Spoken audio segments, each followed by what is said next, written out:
이 시간 하나님께서 우리에게 주신 말씀 함께 봅니다. 하박국 2장 1절에서 4절 말씀입니다. 구약성경 1303면입니다.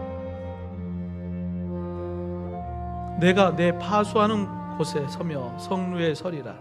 그가 내게 무엇이라 말씀하실는지 기다리고 바라보며 나의 질문에 대하여 어떻게 대답하실는지 보리라 하였더니 여호와께서 내게 대답하여 이르시되 너는 이 묵시를 기록하여 판에 명백히 새기되 달려가면서도 읽을 수 있게 하라.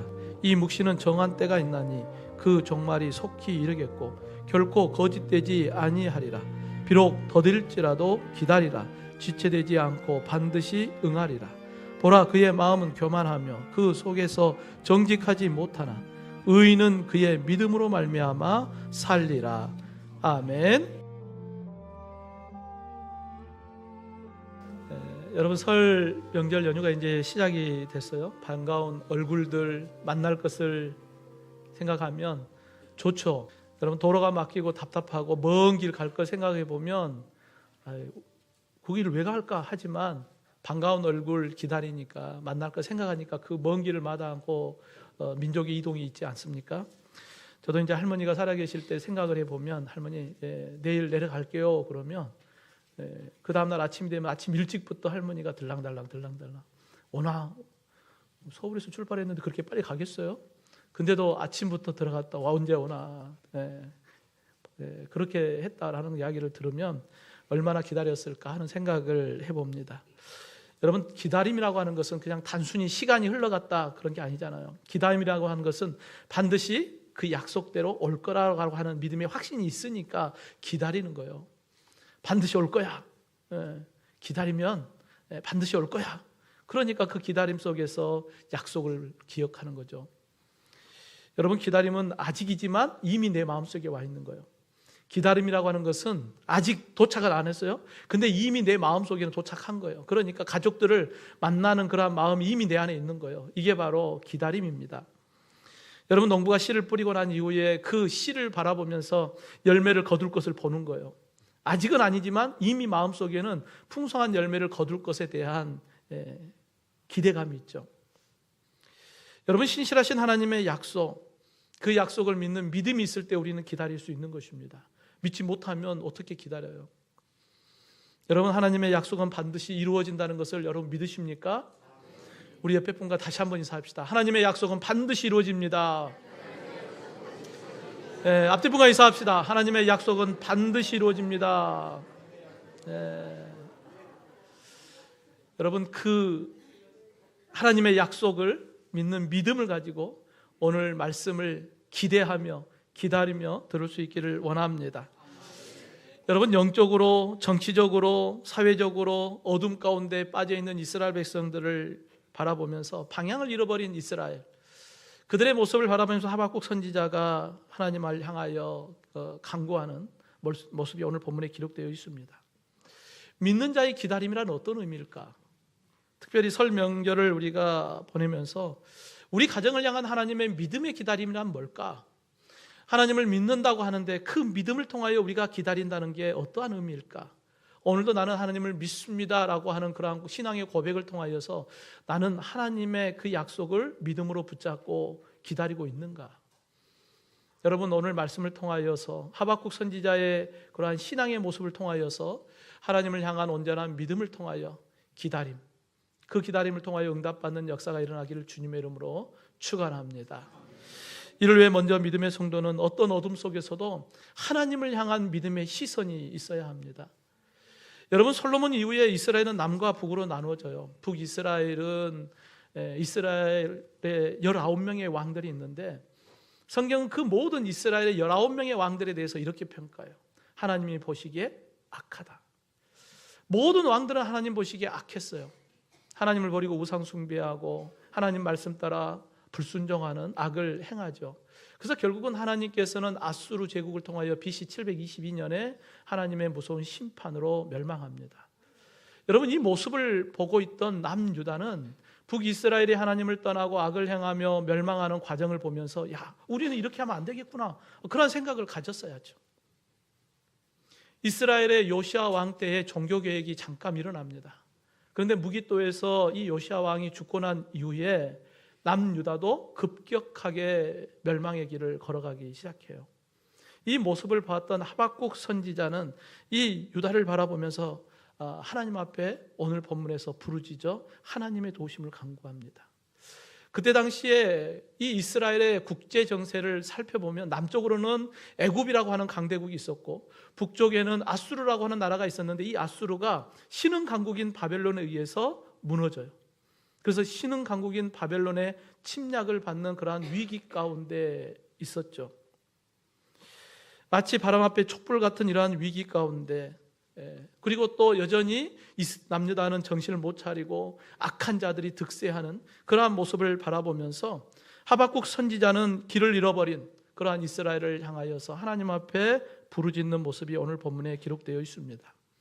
하박국 1장에 보면 하박국 선지자가 하나님 앞에 불만을 토하면서 묻습니다. 하박국 1장 2절에서 4절에 보면 하박국 선지자가 하나님, 악인들이 이렇게 득세하는데 공의와 정의로우신 하나님께서 어떻게 가만히 두고만 보십니까? 공의와 정의의 하나님께서 왜 침묵하고 계십니까? 하나님께서 어느 때까지 침묵하시겠습니까? 라고 하는 질문을 합니다. 그때 하나님께서 이 하박국 선지자의 질문에 대답하죠.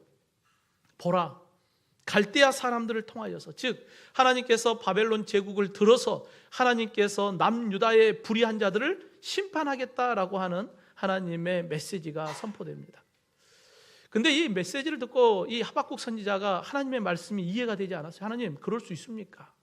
그래도 하나님의 백성들이 불의하다고 하지만 왜 이방 민족인 저 블레셋 사람들, 바벨론 사람들, 더 악한 자들을 통해서 하나님의 백성을 심판하시려고 합니까? 그럴 수 있습니까? 그래도 이스라엘 백성들보다 더 악한 저들을 통하여 하나님이 하나님의 백성들을 심판한다는 것, 이것은 하박국 선지자로서는 이해가 되지 않았어요. 여러분, 우리가 신앙생활을 하다 보면 그런 생각들이 들어요. 하나님, 당연히 공의롭고 정의롭고 의롭게 살아가는 사람들이 더 흥하고 악하게 사는 사람들은 하나님께서 벌을 주고 좀 징계해야 올바른 사회가 아닙니까? 근데 우리가 살아가는 시대에 보면 그러지 않는 모습들이 가끔 있거든요. 오히려 불의하게 살아가는 악한 자들이 더 잘 먹고 잘 살고 더 잘 되고, 오히려 믿음의 길을 걸어가는 사람은 오히려 힘들고 어려운 그러한 모습들을 보면서 우리의 마음속에 하박국 선지자와 같은 그러한 마음들이 일어날 때가 있거든요. 하나님, 그럴 수 있습니까? 우리 안에 불의한 그러한 모습을 통하여서 분노가 일어날 때가 있죠. 그러다 보면 공의롭고 정의로우신 하나님의 그 일하심이 이해가 되지 않을 때가 참 많습니다. 하박국 선지자도 하나님의 행하시는 그 일이 이해가 되지 않고 답답하여서 하나님, 어떻게 그럴 수 있습니까? 그러면서도 오늘 본문 1절에 보면 내가 내 파수하는 곳에 서며 성류에 서리라.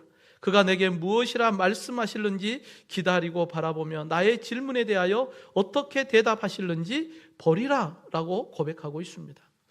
여러분, 하박국 선지자는 하나님이 이해가 되지 않았어요. 하나님이 참 답답하기만 했어요.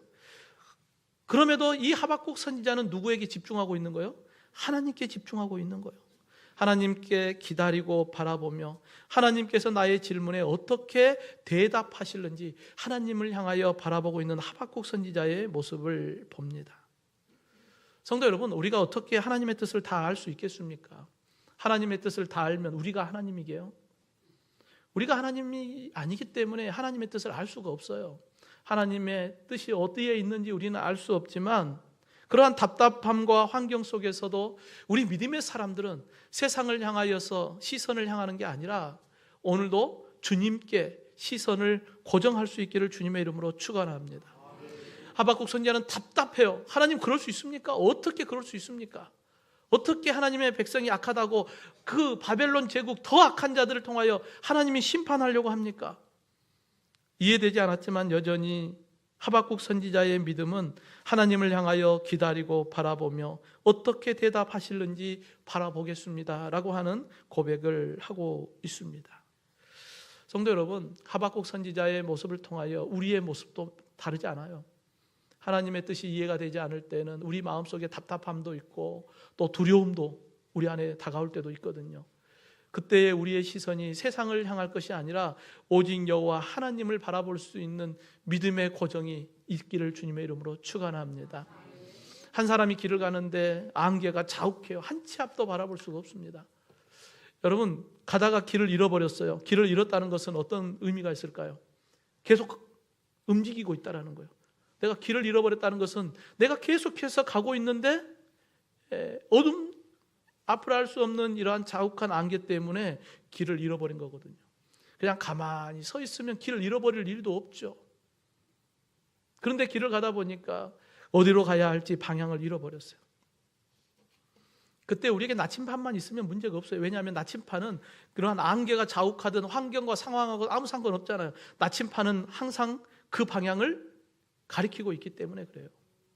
여러분, 우리가 하나님 앞에 우리의 시선을 집중한다는 것은 그 하나님이 진리이기 때문입니다.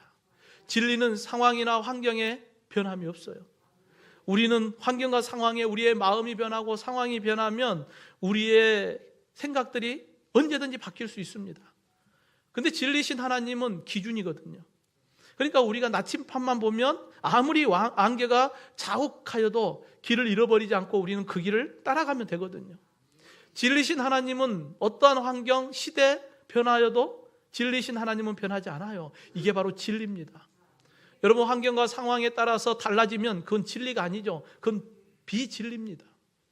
여러분, 하나님이 진리심을 여러분 믿으시기를 주님의 이름으로 축원합니다. 그러기에 우리의 환경과 상황 가운데 우리의 시선이 진리신 하나님께 집중해 있으면 되는 것입니다.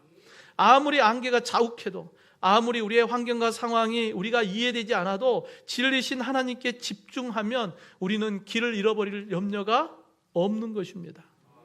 그러기에 하박국 선지자는 두 번째 답변을 듣기 위해 본문 2절에 여호와께서 내게 대답하여 이르되 너는 이 묵시를 기록하여 판에 명확히 새기되 달려가면서 읽을 수 있게 하라 라고 말씀하죠. 두 번째 하나님의 대답이 들려옵니다. 너는 묵시를 기록하여 판에 명백히 새기라. 여러분, 판에 명백히 새고라는 것은 하나님께서 반드시 이루겠다는 거예요.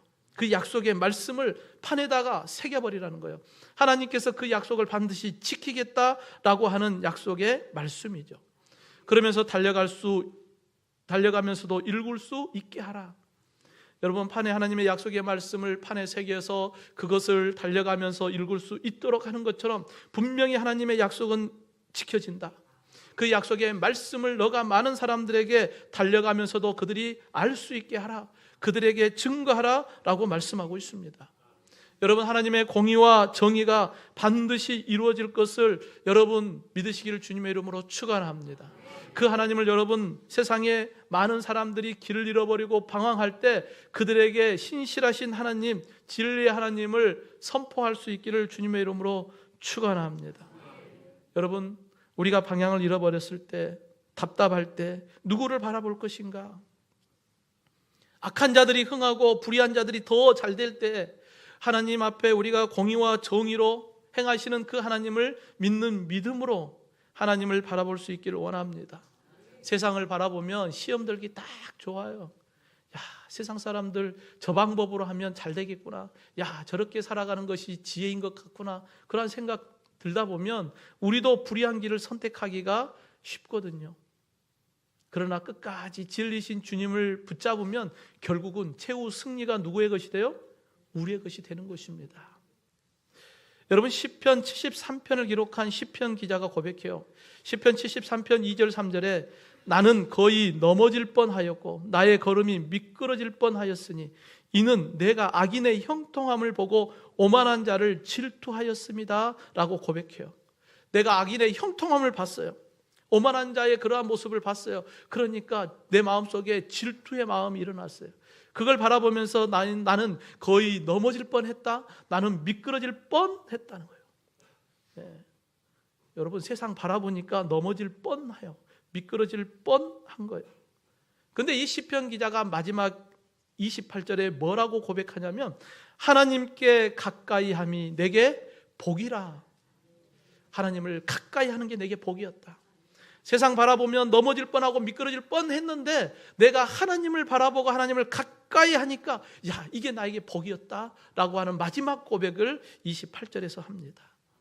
사랑하는 성도 여러분, 우리의 환경과 상황이 복잡하고 힘들고 혼란스럽고 하나님의 뜻은 보이지 않고 참 답답할 수 있습니다. 그때마다 우리 믿음의 성도들이 기다려야 하는 것은 세상을 바라보는 것이 아니라 하나님을 바라보며 하나님께 더 가까이 나가는 믿음의 결단이 우리 안에 일어나기를 주님의 이름으로 축원합니다. 이와 같이 성도는 하나님의 정한 때를 기다리는 인내가 필요해요. 하나님을 바라보는데 하나님께서 행하실 거야. 공의로우시고 정의로우신 하나님께서 행하실 거야. 그런데 그 때가 언제냐는 거예요. 하나님은 하박국 선지자에게 약속의 말씀을 해줍니다. 본문 3절에 이 묵시는 정한 때가 있나니 그 종말이 속히 이르겠고 결코 거짓되지 아니하리라. 비록 더딜지라도 기다리라. 지체되지 않고 반드시 응하리라. 하나님은 답답해하는 하박국 선지자에게 희망의 약속을 해줘요. 기다리면 지체되지 않고 반드시 내가 응답하겠다라고 약속해 줍니다. 여러분, 절망 가운데 있는 상황에 누군가 찾아와서 내가 책임질게, 그런 희망이 생기잖아요. 그런데 여러분, 사람은 전능하지 않잖아요. 우리에게 선한 마음을 가지고 와서 내가 책임져 줄게, 내가 도와줄게, 그러지만 능력이 안 되면 할 수 없거든요. 여러분, 우리가 우스갯소리로 사람이 거짓말하냐? 돈이 거짓말하지? 그렇잖아요. 내가 도와줄게, 우리 능력이 안 되면 도와줄 수 없거든요. 이게 바로 연약한 우리 인간의 모습입니다. 하지만 전능하신 하나님은 우리에게 약속하고 있어요. 반드시 내가 응하리라, 반드시 내가 도와주리라 라고 우리에게 약속하고 있습니다. 여러분, 하나님께서 우리에게 주신 약속의 말씀, 내가 반드시 응할 것이다, 내가 응답할 것이다, 내가 반드시 도와줄 것이다, 하나님의 약속의 말씀을 붙잡기를 주님의 이름으로 축원합니다. 근데 문제는 언제요? 이게 문제예요. 참 답답해요. 하나님께서 내가 응답하겠다, 근데 그 응답의 때가 언제냐는 거예요. 여러분, 우리가 하나님의 때를 알지 못하니까 답답한 거예요. 오늘 본문에 보면 이 묵시는 정한 때가 있나니, 방금 우리가 읽었던 3절 말씀에 보면 정한 때가 있다라는 거예요. 이 정한 때는 누구가 정한 때예요? 하나님이 정한 때예요. 이게 문제예요. 하나님, 지금입니다. 지금이 딱 좋습니다. 누구 때요? 이거 나 때. 나 때는 지금인데 하나님이 왜 잠잠히 침묵하고 계십니까? 지금 하나님 중요한 때 아시죠? 지금이 가장 중요한 때입니다. 지금입니다. 근데 하나님은 잠잠해요. 하나님 이럴 수 있습니까? 하나님 응답해 준다고 했잖아요. 지금인데, 지금 가장 중요한 때인데 왜 침묵하고 계십니까? 하나님은 약속하셨는데 왜 하나님은 잠잠하십니까? 하나님, 그 약속이 정말일까? 우리 안에 불신의 마음이 들 때도 있습니다. 하나님은 우리에게 너희 때가 아니라 내가 정한 때에 내가 응답하겠다라고 우리에게 약속하고 있습니다.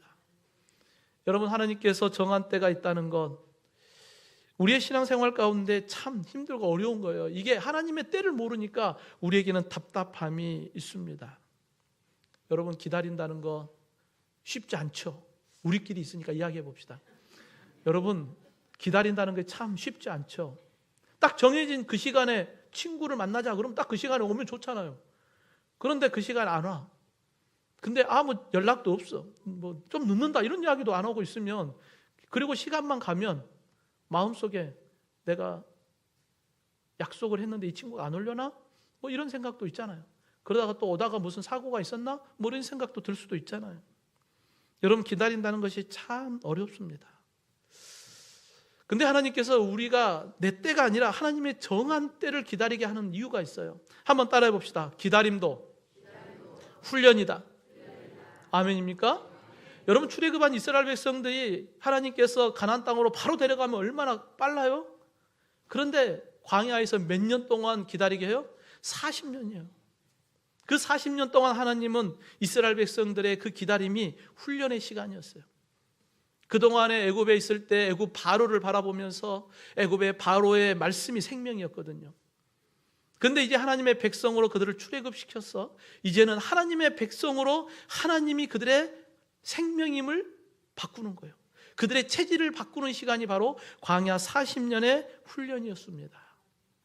야고보서 1장 3절에 이는 너희 믿음의 시련이 인내를 만들어낼 줄 너희가 알미라. 믿음의 시련을 통하여 인내케 만든다는 거예요. 초대교회 믿음의 성도들 로마의 10대 박해가 있을 때 그 고난과 환난 속에서도 순교의 마지막 순간까지도 하나님의 약속의 말씀을 끝까지 붙잡아요. 요한계시록 22장 20절에 내가 진실로 속히 오리라 하시거늘, 내가 진실로 속히 오겠다. 이에 초대교회 믿음의 성도들은 아멘 주 예수여 오시옵소서, 그 약속의 말씀을 붙잡고 끝까지 믿음의 인내를 합니다. 하나님의 정한 때를 기다렸어요. 하나님은 모든 사람이 다 구원받기를 원하시는 게 하나님의 뜻이거든요. 그래서 우리가 볼 때는 아멘 주 예수여 오시옵소서 지금인 것 같아요. 그러나 하나님은 모든 사람이 다 구원받기를 원하셔서 오늘도 기다리고 계시다는 거예요. 성도 여러분, 주님의 정한 때가 되면 주님은 반드시 다시 오십니다. 그리고 하나님의 심판의 날이 시작되는 것입니다. 오늘도 우리는 그 약속의 말씀을 믿음으로 붙잡고 하나님의 때를 기다리는 거예요. 내 삶 가운데 하나님께서 반드시 도와주시겠다 약속해 주셨으니까 오늘도 우리는 하나님의 그 정한 때를 믿고 기다리는 것입니다. 그 하나님의 때가 이루어지기를 우리는 오늘도 바라보는 것입니다. 여러분, 하나님께서 나보다 더 나를 잘 아심을 여러분 인정하십니까? 여러분, 하나님은 나를 창조하셨고 나의 모든 것, 과거, 현재, 미래를 다 아시는 분이에요. 근데 우리는 과거, 현재는 알지만 미래는 모르잖아요. 그렇기 때문에 우리는 지금이 가장 좋은 때고 가장 중요한 때라고 이야기를 하는 거예요. 하지만 우리의 미래를 아시는 하나님은 아니야, 지금이 아니야, 조금만 더 기다려봐, 지금보다도 더 중요한 때가 곧 와. 하나님은 그 때를 기다리고 있는 거예요. 그게 하나님의 정한 때입니다. 그리고 우리가 시간이 지나고 난 이후에 뒤돌아보면 그때가 나에게 중요한 때가 아니었구나, 그때가 나에게 기회가 아니었구나, 이때가 하나님이 정한 이때가 바로 나에게 기회였고 이때가 가장 중요한 때였구나 라는 것을 그때야 비로소 깨닫게 되지요. 믿는 자의 기다림은 나의 때가 아니라 하나님의 때를 기다리는 것입니다. 사랑하는 성도 여러분, 더딘 것 같고 지체되는 것 같고 답답할 수 있습니다. 하나님의 정한 때를 알지 못하니까 참 답답해요. 그러나 중요한 것은 무엇입니까? 하나님께서 반드시 응답하겠다라고 하는 그 약속이 우리에게 있지 않습니까? 하나님의 정한 때에 우리에게 가장 좋은 것을 주시기 위하여 오늘도 준비하고 계시는 하나님, 하나님의 때를 기다리는 저와 여러분이 되기를 주님의 이름으로 축원합니다. 마지막으로 이 하나님의 때를 기다리려면 우리에게 필요한 게 있어요. 바로 믿음입니다. 하나님을 향한 온전한 믿음이 있어야 하나님의 때를 기다릴 수 있어요. 여러분, 지금 이스라엘 민족에게 큰 위기가 찾아왔어요. 이방 민족인 애굽, 아수르, 바벨론 주변 국가들의 강대국에 쌓여 있어요. 하나님을 경외하는 이스라엘 민족, 하나님을 버리고 우상 숭배하고 악을 행하는 그러한 이스라엘 백성들, 하나님은 무엇을 기다리고 있었을까? 여러분, 이스라엘 백성들에게 하나님은 무엇을 기다리고 있었을까요? 이스라엘 백성들이 무엇을 다시 회복하기를 하나님은 기다리고 계셨을까요? 하나님을 향한 믿음이에요. 여러분, 오늘날 대한민국을 우리가 생각해 보면 하나님의 은혜 안에서 영적으로 부흥한 때가 있었잖아요. 한국교회가 급성장하였습니다. 그 과정 속에서 하나님께서는 대한민국을 경제적으로, 사회, 정치, 모든 문화적인 부분들까지도 하나님께서 선진국의 반열로 끄집어 올리셨잖아요. 우리나라 대한민국의 주변에 보면 마치 애굽, 아수르, 바벨론이 있는 것처럼 우리나라 주변에 보면 다 강대국으로 둘러싸여 있는 그러한 환경 속에서도 하나님께서 이 조그만 나라 대한민국을 하나님께서 세계 열방 중에서 아름답게 세워주셨잖아요. 모든 것이 하나님의 은혜죠. 근데 대한민국의 지금의 영적 상태를 보면 점점 약해져가는 그러한 연약한 모습들이 있습니다. 마치 이스라엘의 역사를 바라보면 하나님을 향한 믿음이 흔들릴 때 하나님은 주변 강대국을 통하여서 이스라엘 백성들을 하나님께서 무섭게 징계하는 모습들을 바라보면서 우리가 영적으로 바라보면 대한민국이 다시 한번 하나님을 향한 온전한 믿음이 다시 회복되어야 하지 않나. 하나님의 무서운 그 두려움의 심판이 이르기 전에 우리 대한민국이 영적으로 깨어있고 한국교회가 다시 한번 부흥의 역사를 이루고 우리가 하나님을 향한 온전한 믿음을 붙잡을 때 우리가 하나님이 주신 그 은혜들을 잃어버리지 않고 우리가 잘 지킬 수 있지 않겠는가 하는 생각을 하지 않습니까? 여러분, 우리의 가정이 하나님을 향한 믿음의 회복의 역사가 일어나기를 주님의 이름으로 축원합니다. 오늘 예배하는 저와 여러분, 한국교회, 우리 대한민국의 모든 교회들이 다시 한번 회복되는 역사가 하나님을 향한 온전한 믿음이 뜨겁게 일어나기를 간절히 원합니다. 그러기에 오늘 본문 4절 말씀 우리가 같이 한번 고백했으면 좋겠습니다. 오늘 본문 4절 말씀입니다. 우리 함께 고백하겠습니다. 보라, 그의 마음은 교만하며 그 속에서 정직하지 못하나 의인은 그의 믿음으로 말미암아 살리라. 아멘. 여러분, 의인은 무엇으로 사는 거예요? 믿음으로 사는 거예요. 여러분, 의인은 하나님께서 주신 정치, 경제, 사회, 문화 모든 부분이 잘 되었네, 그걸로 사는 게 아니에요. 믿음으로 살 때 그 모든 것이 우리에게 더하여 지는 것입니다. 여러분, 앞집을 보니까 야, 믿지 않는 앞집이 왜 저렇게 잘 되냐? 자녀들도 잘 되고 사업도 잘 되고 모든 일이 다 형통한 것처럼 보일 때 왜 믿음의 사람들은 그러지 못하는가? 그럴 수 있어요. 근데 하나님이 우리에게 요구하는 것은 그걸 바라보지 말라는 거예요. 그러한 거, 남의 잘 되는 거 그거 바라보지 말고 하나님을 향한 온전한 믿음을 붙잡으라고 우리에게 말씀하는 것입니다.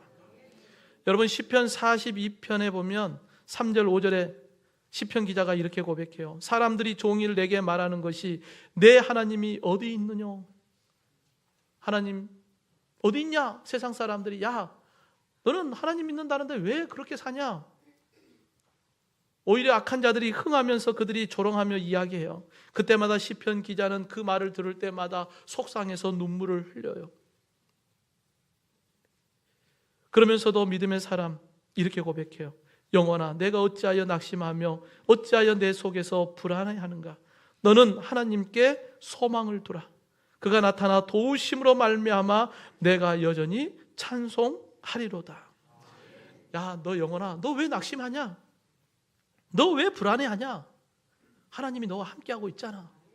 하나님께서 너가 너의 소망이 되지 않느냐? 하나님이 나타나 너를 도와주실 그날이 반드시 있을 거야. 그날을 바라보면서 너는 여전히 찬송하라 라고 말씀하고 있습니다. 세상 모든 것을 다 가졌지만 여러분, 영원 불문 심판에 던져지면 무슨 의미가 있습니까? 먼저 그의 나라와 의를 구하라, 주님이 우리에게 말씀하잖아요. 그리하면 이 모든 것을 너에게 더하시리라라고 우리에게 약속하고 있습니다. 우리는 하나님의 그 약속의 말씀을 믿음으로 붙잡고 하나님의 때를 기다리는 거예요. 이게 바로 믿음의 사람들의 모습입니다.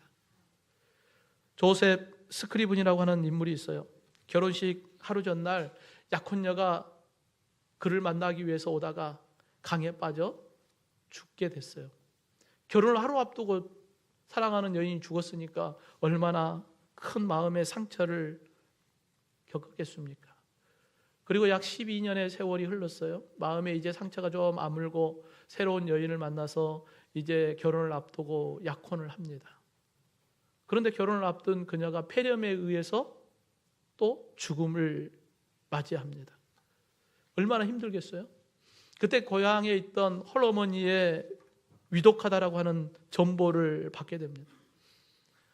조셉 스크리브는 감당할 수 없는 큰 슬픔에 빠져요. 그때 하나님 앞에 무릎을 꿇고 기도합니다.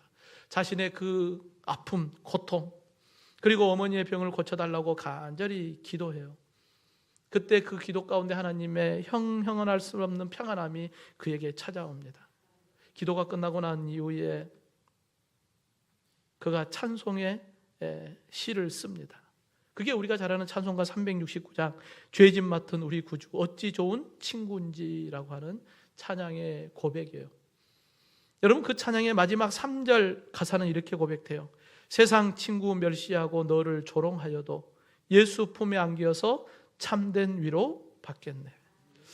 여러분, 조셉 스크리브는 그의 모든 고난 속에서도 끝까지 하나님을 향한 온전한 믿음의 기다림을 통하여서 하나님의 위로를 받습니다. 사랑하는 성도 여러분, 하박국, 그 하박국이라고 하는 이름의 뜻은 껴안다, 포옹하다라고 하는 뜻이 있어요. 여러분, 힘들고 어려울 수 있어요. 위기가 있고 하나님이 이해가 되지 않았어요. 세상의 현실을 붙잡고 껴안는 게 아니라 그럼에도 하나님을 껴안고 하나님을 붙잡고 끝까지 실험하면서 하나님을 통한 믿음의 확신을 갖고 승리하는 하박국 선지자의 모습을 바라봅니다. 성도 여러분, 내 삶이 왜 이럴까? 짙은 안개에 둘러싸여 한 치 앞도 바라볼 수 없는 답답한 미래로 인하여서 두려워할 수도 있습니다. 그때마다 우리가 세상을 의지하지 말고 언제나 변함없으신 하나님, 진리신 하나님, 그 하나님의 약속의 말씀을 믿음으로 붙잡고 하나님의 정한 때에 반드시 승리케 하실 것이다 라고 하는 그 약속을 붙잡고 기다리며 하나님이 넉넉하게 승리하는 그때에 저와 여러분 기쁨의 찬송으로 승리의 나팔을 부는 저와 여러분이 되기를 주님의 이름으로 축원합니다.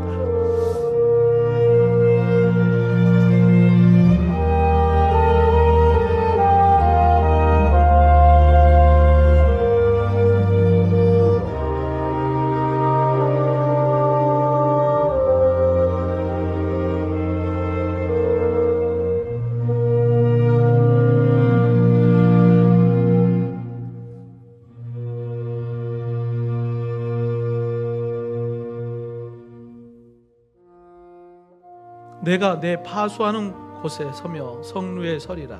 그가 내게 무엇이라 말씀하실는지 기다리고 바라보며 나의 질문에 대하여 어떻게 대답하실는지 보리라 하였더니 여호와께서 내게 대답하여 이르시되 너는 이 묵시를 기록하여 판에 명백히 새기되 달려가면서도 읽을 수 있게 하라. 이 묵시는 정한 때가 있나니 그 종말이 속히 이르겠고 결코 거짓되지 아니하리라. 비록 더딜지라도 기다리라. 지체되지 않고 반드시 응하리라. 보라, 그의 마음은 교만하며 그 속에서 정직하지 못하나 의인은 그의 믿음으로 말미암아 살리라.